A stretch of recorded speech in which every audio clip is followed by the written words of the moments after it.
सुप्रभात बच्चों। सुप्रभात बच्चों, आज हम बधाई पत्र के बारे में जानेंगे, समझेंगे और इसे लिखेंगे।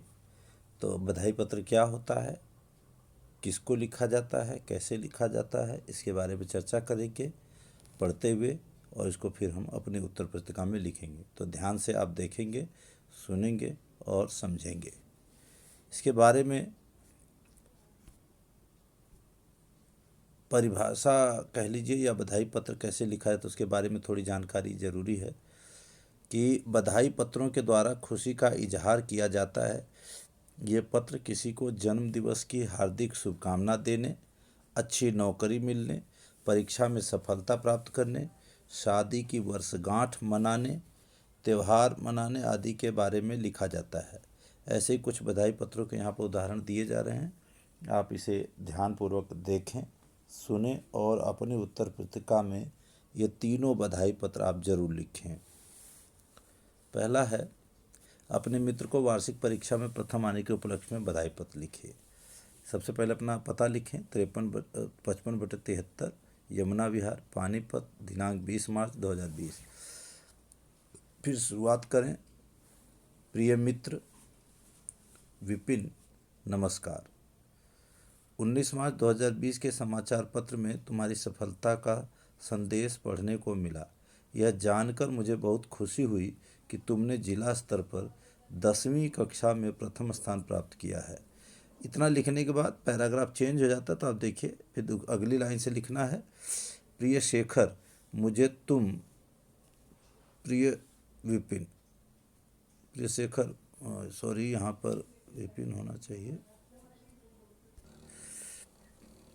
फिर से थोड़ा ध्यान दें। 19 मार्च 2020 के समाचार पत्र में तुम्हारी सफलता का संदेश पढ़ने को मिला।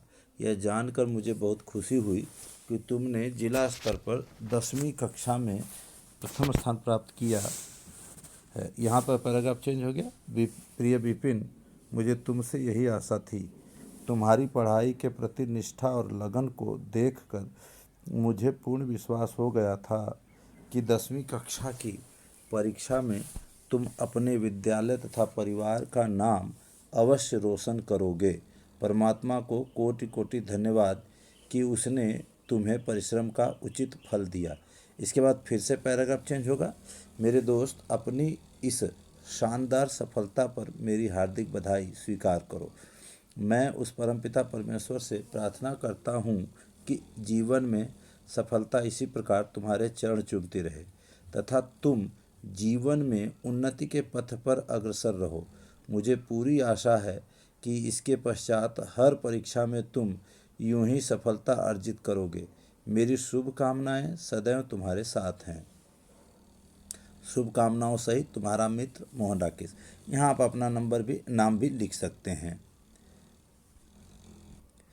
अगला देखिए, अपने मित्र को उसके जन्म दिवस के उपलक्ष्य पर बधाई देते हुए पत्र लिखिए। 74 मुरादनगर, गाजियाबाद, उत्तर प्रदेश, दिनांक 25 अप्रैल 2020। प्रिय मित्र मनोज, सप्रेम नमस्ते। 27 अप्रैल को तुम्हारा 17वां जन्मदिवस है। तुम्हारे जन्मदिन के इस मौके पर मैं अपनी हार्दिक शुभकामनाएं भेज रहा हूं।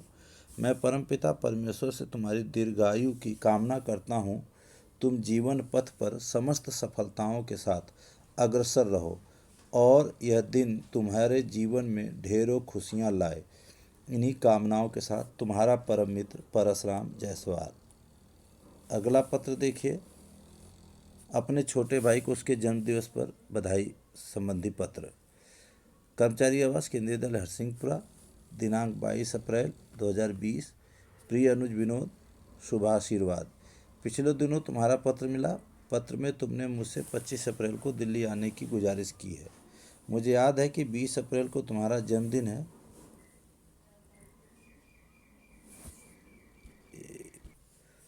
मुझे याद है कि 25 अप्रैल को तुम्हारा जन्मदिन है, इसलिए तुमने मुझे घर आने के लिए लिखा है। जन्मदिवस के उपलक्ष्य में मैं तुम्हें हार्दिक बधाई देता हूँ। मैं प्रभु से यही कामना करता हूँ कि तुम्हारा भावी जीवन सुखद एवं मंगलमय हो। ईश्वर तुम्हारी संपूर्ण इच्छाओं को पूर्ण करे। फिर यहाँ पैराग्राफ बदल देंगे।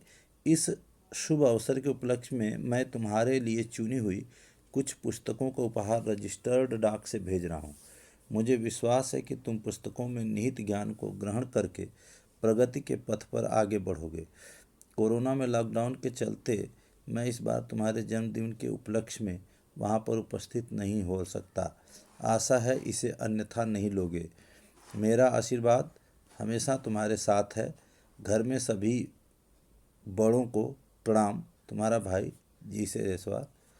प्रस्तुति गुलाब चंद जैसर, स्नातकोत्तर हिंदी अध्यापक, केंद्रीय विद्यालय हरसिंहपुरा।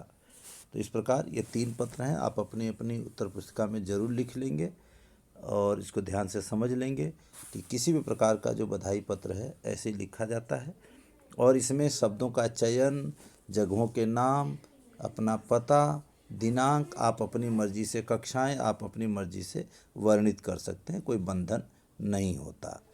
तो घर में रहें, सुरक्षित रहें। इसी के साथ आज का पाठ समाप्त होता है। एक बार फिर से आप सभी को बहुत बहुत धन्यवाद।